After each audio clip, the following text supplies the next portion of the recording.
السلام علیکم دوستو، پلان بی کی جاسوس سیریز میں خوش آمدید معزز سامعین حضرات۔ آئیے سنتے ہیں عنایت اللہ کی جنگی سرگزشت، منزل اور مسافر، قسط نمبر 62۔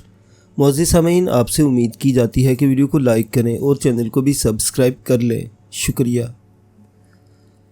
وہ جو کہتے ہیں کہ قتل ایک لمحے کا پاگل پن ہوتا ہے، وہ 100% ٹھیک کہتے ہیں۔ غصے میں آدمی پاگل پن کے قریب پہنچ جاتا ہے، اور بعض انسانوں پر غصہ اس قدر غالب آ جاتا ہے کہ ان کی عقل پر پردہ پڑ جاتا ہے اور چند لمحوں کے لیے ان پر پاگل پن طاری ہو جاتا ہے، جس کے نتیجے میں اپنی جان لے لیتے ہیں یا کسی کو قتل کر دیتے ہیں۔ ہم پر جو پاگل پن طاری ہوا تھا، اس میں ہم اپنے آپ کو حق بجانب سمجھتے تھے۔ اللہ کے گھر کی بے حرمتی اور اس کے ساتھ ہی ایک مسلمان خاتون کی بے حرمتی کوئی بزدل مسلمان بھی برداشت نہیں کر سکتا، لیکن ہم نارمل ذہنی حالت میں آئے تو کچھ پریشان ہو گئے۔ میں آپ کو اپنا رد عمل بتاتا ہوں۔ وہ یہ تھا کہ ہم تینوں نے 2 فوجیوں کو قتل کر دیا تھا اور اب ہمیں ان کی سزا مل سکتی تھی۔ ان لاشوں کو ہم یہاں تو نہیں چھوڑ سکتے، فصیح نے کہا۔ اگر ہم انہیں یہیں چھوڑ کر چلے گئے تو یہ مسلمان بیچارے مارے جائیں گے۔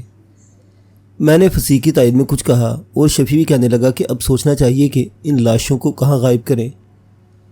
بزرگ ملائی سمجھ گیا تھا کہ ہم کیا کہہ رہے ہیں اور یہ بات کتنی ضروری ہے۔ وہ ہمارے قریب آ گیا۔ مسجد میں کنواں ہے، بزرگ نے ٹھوٹی بوٹی اردو میں کہا۔ دونوں کو اٹھا کر کنویں میں پھینک دیتے ہیں۔ پھر آپ پانی کہاں سے لیں گے؟ فصیح نے کہا۔ کنواں ناپاک ہو جائے گا۔ ہم نے مسجد کے اس کونے کی طرف دیکھا جس طرف اس بزرگ نے اشارہ کیا تھا۔ وہاں ہینڈ پمپ لگا ہوا تھا اور اس کے ساتھ لکڑی کے تختے تھے۔ ان تختوں کے نیچے کنواں تھا، پانی ہینڈ پمپ سے نکالا جاتا تھا۔ بات تو ٹھیک تھی کہ لاشوں کو کنویں میں پھینک کر اوپر تختے جما دیے جائیں، لیکن یہ کنواں ان لوگوں کے لیے بالکل ہی بیکار ہو جاتا۔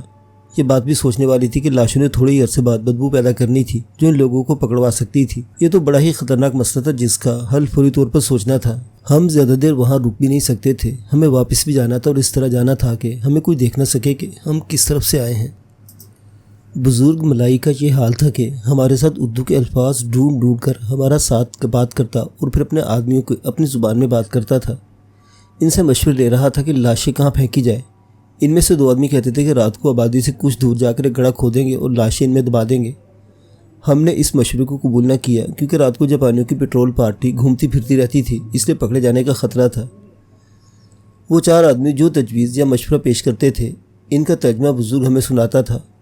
کئی تجویزیں سامنے آئیں اور اچانک بزرگ کے چہرے پر چمک سی آ گئی۔ وہ تھوڑا سا مسکرایا۔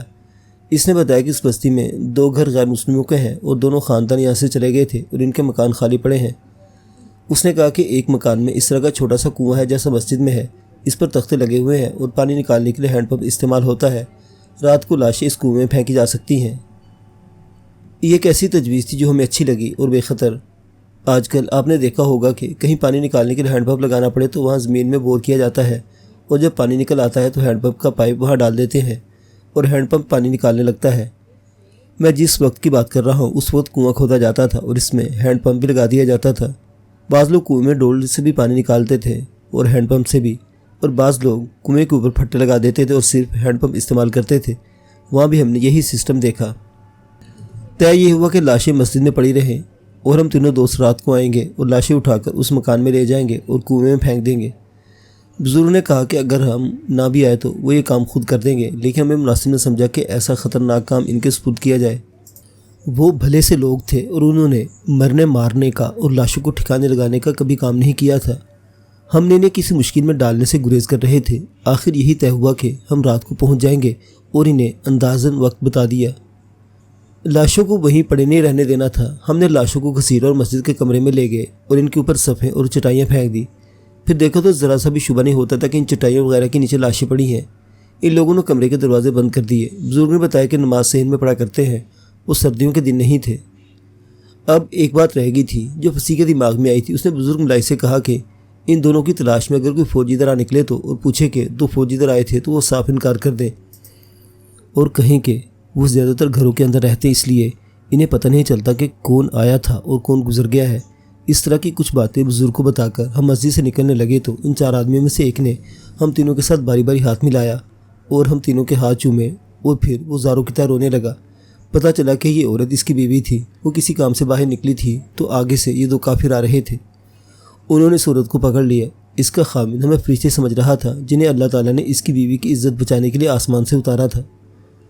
ہم نے اس کی دلجوئی کی اور کہا کہ ہم مسلمان کی حیثیت سے ہمارا یہ فرض تھا کہ ایک مسلمان عورت کی عزت کو بچائیں۔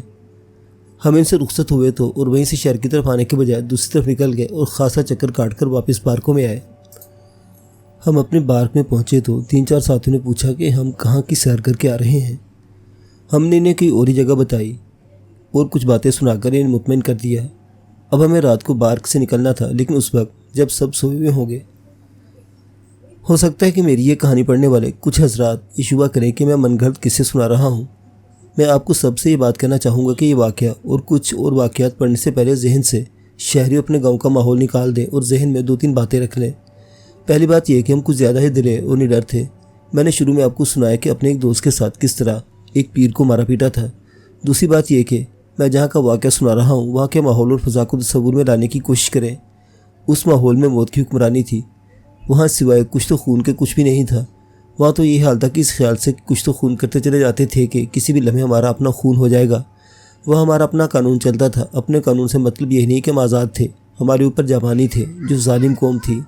میں آج ان دنوں کو یاد کرتا ہوں تو میرے رونگٹے کھڑے ہو جاتے ہیں اور میں سوچتا ہوں کہ اس سکھ نائک اور ہندو لاس نائک کو قتل کرنے سے پہلے میں برما کے جنگل میں کچھ آدمیوں کو قتل کرایا تھا۔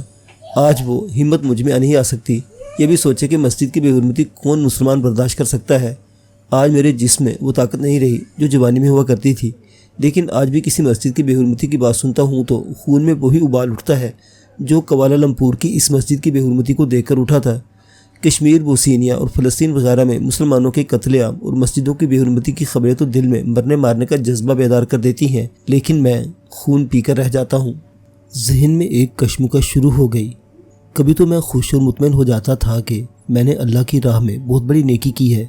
کچھ دیر بعد اطمینان اور مسرت کی اس کیفیت میں زلزلہ سا آ جاتا اور یہ سوچ آ جاتی کہ کسی نے ہمارے مقتولوں کی آبادی میں جاتے دیکھ لیا ہوگا اور جب پتہ چلا کہ وہ دونوں لاپتہ ہیں تو ان کی تلاش میں فوجی وہاں تک جائیں گے اور اس بزرگ کو اور اس بستی کے مسلمانوں کو ایسی اذیتیں دیں گے کہ وہ بتا دیں گے کہ ان دونوں کو کس نے قتل کیا ہے۔ یہ سوچ مجھے پریشان کر دیتی اور دل پر بوجھ سا پڑتا، لیکن میں اپنے آپ کو یوں تسلی دیتا کہ مر ہی جاؤں تو بہتر ہے۔ اپنے مستقبل کے متعلق تو کچھ پتہ نہیں تھا کہ کیسا ہوگا اور میں اس انجام کی طرف بڑا چلا جا رہا ہوں۔ میں نے اپنے دوستوں کو نہ بتایا کہ میں کیا محسوس کر رہا ہوں۔ شام کو ہم تینوں نے اکٹھے کھانا کھایا۔ کھانے کے دوران ہم سرگوشی میں یہی باتیں کرتے رہے۔ میرا خیال ہے کہ فصیح اور شفیع بھی میری طرح کچھ گھبرائے تھے۔ ہمارے دونوں مقتول ہماری ہی بٹالین کے تھے، صرف کمپنیاں الگ الگ تھیں۔ رات 8:30 بجے گنتی ہوا کرتی تھی۔ تمام کمپنیاں الگ الگ ہوتی تھی اور کچھ دیکھا جاتا تھا کہ کوئی غیر حاضر تو نہیں۔ اگلے روز کے احکام اور پروگرام گنتی کے بعد بتائے جاتے تھے۔ گنتی کا وقت ہو گیا اور جب گنتی سے ہمیں ڈسمس کیا گیا تو اس کی تھوڑی دیر بعد یہ خبر ہماری کمپنی تک بھی پہنچ گئی کہ فلاں سکھ نائک اور ہندوستانی لاس نائک لاپتہ ہے۔ پہلے تو یہ خیال گزرا کہ وہ گنتی سے غیر حاضر ہے۔ ایسا ہو نہیں سکتا تھا کیونکہ گنتی سے غیر حاضری فوجی قانون کے تحت جرم تھا۔ گنتی کے بعد ہم پارک میں آگے اور سوچنے لگے کہ سب سو جائیں تو ہم اپنے کام کے لیے نکلے۔ تقریباً 1 گھنٹے بعد سکھ نائک کی کمپنی کا ایک حوالدار ہماری پارک میں آیا اور اس نے اعلان کے انداز میں کہا کہ فلاں نائک اور لاس نائک لاپتہ ہے، اگر کسی نے دیکھا ہو تو بتائے کہاں دیکھا تھا۔ ہمارے زیادہ تر ساتھیوں نے کہا کہ انہوں نے نہیں دیکھا۔ فصیح کے دماغ میں بڑی اچھی بات آ گئی۔ فصیح نے اس حوالدار کو جھوٹی اطلاع دی کہ اس نے ان دونوں کو فلاں طرف جاتے دیکھا تھا۔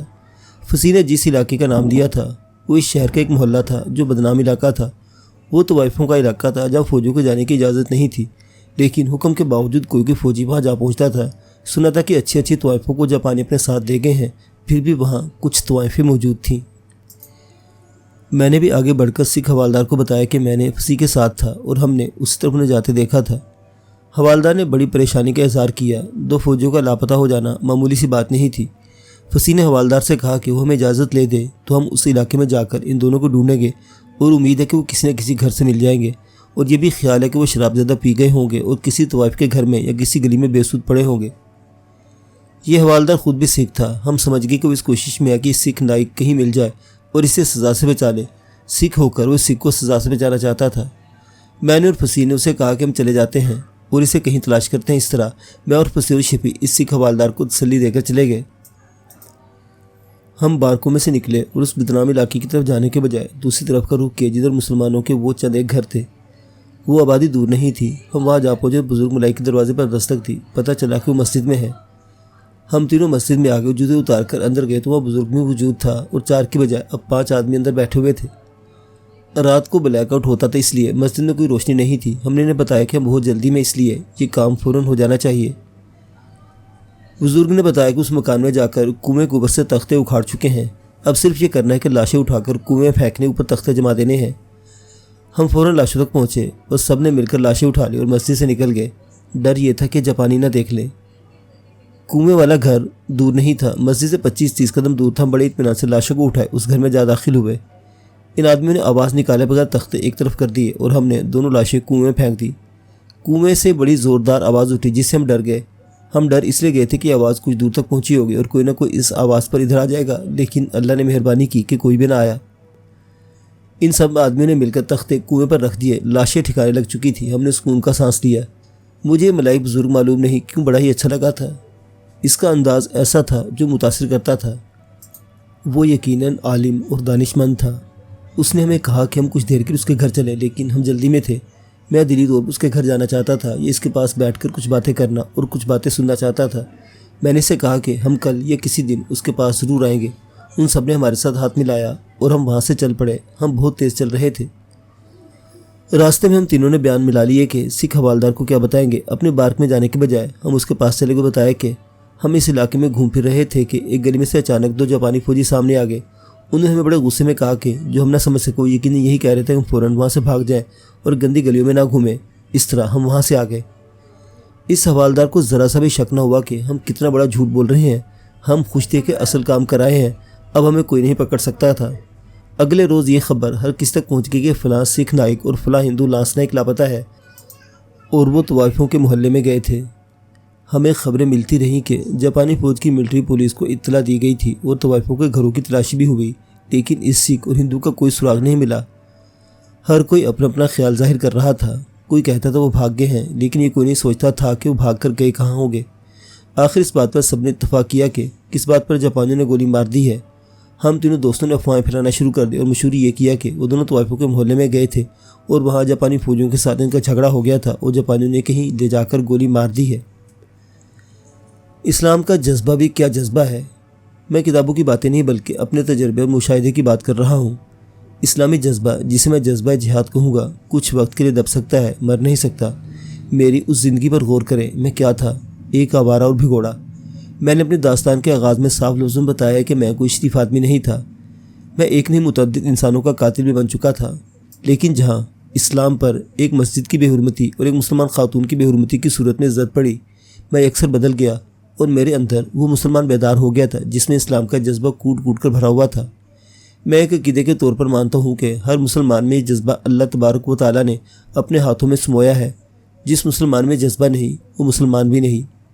یہ تو تھی اسلامی جذبے کی بات۔ اب دیکھیے کہ اسلام کا رشتہ بھی کیا رشتہ ہے۔ میں نے پہلے بتایا کہ بزرگ جو ہمیں مسجد میں ملا تھا میری روح پر غالب آ گیا تھا۔ اس کے ساتھ میرا کوئی اور تعلق نہیں تھا، نہ کوئی لالچ تھا، لیکن میں اسے ایک بار پھر ملنے کے لیے بےتاب ہوا جا رہا تھا، صرف اس لیے کہ وہ مسلمان تھا اور مجھے وہ عالم اور دانشور لگتا تھا۔ مسجد میں جو 4-5 ملائی آئے تھے اور جنہوں نے لاش کو ٹھکانے لگانے میں ہماری مدد کی تھی، مجھے یوں لگتا تھا جیسے ان کے ساتھ میرا گہرا تعلق یا رشتہ ہے۔ اسلام کے سوائے اور کیا رشتہ ہو سکتا تھا۔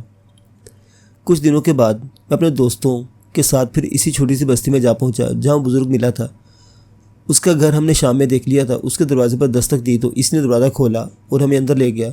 گھر تو غریبانہ سا تھا، لیکن اتنی صفائی اور ایسا سلیقہ کہ کمرے میں بیٹھ کر بڑا ہی سکون ملا۔ اس کی ایک وجہ تو یہ تھی کہ بزرگ کا تقدس تھا، دوسری وجہ یہ تھی کہ میں نے بڑی مدت بعد ایک گھر میں داخل ہوا تھا۔ مجھے تو یہ لگتا تھا کہ جیسے ساری عمر جنگلوں میں جنگلی جانوروں کی طرح گزارتی ہے، جب کسی کو قتل کرنے کی نوبت آتی تھی تو میں درندہ بن جاتا تھا۔ اس گھر میں بیٹھ کر مجھ پر ایسی کیفیت طاری ہو گئی کہ میں کوشش نہ کرتا تو میرے آنسو نکل آتے۔ یہ جذبات کی انتہا تھی۔ اس بزرگ کی بیوی بھی تھی جو اسی جیسی بوڑھی تھی، ایک ادیڑ نوکرانی تھی۔ میں نے اس بزرگ سے پوچھا کہ اس نے اردو کہاں سے سیکھی۔ اس نے بتایا کہ ملایا میں ہندوستان کے کچھ لوگ بھی آباد تھے، ان میں مسلمان بھی تھے، ہندو، سکھ اور عیسائی بھی تھے۔ وہ زیادہ تر وہاں تجارت پیشہ تھے یا عام قسم کے دکاندار، کچھ ملازم بھی تھے